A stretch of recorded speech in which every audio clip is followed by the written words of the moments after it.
Tile and coping renovation. I have an old fiberglass pool with steel coping. The steel coping is rusting. What other options other than stripping, priming, and painting are available? Fiberglass pool I with have steel never coping. in my life seen a fiberglass pool with steel coping. Yeah, I don't know what that would mean. I don't know what that means.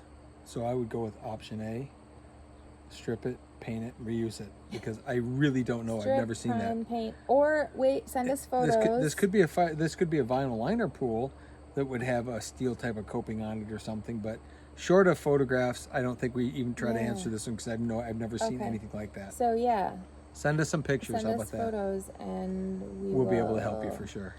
I mean, a vinyl liner pool with a fiberglass step would have potentially steel coping holding a liner in place, and the coping is often interchanged with like liner track.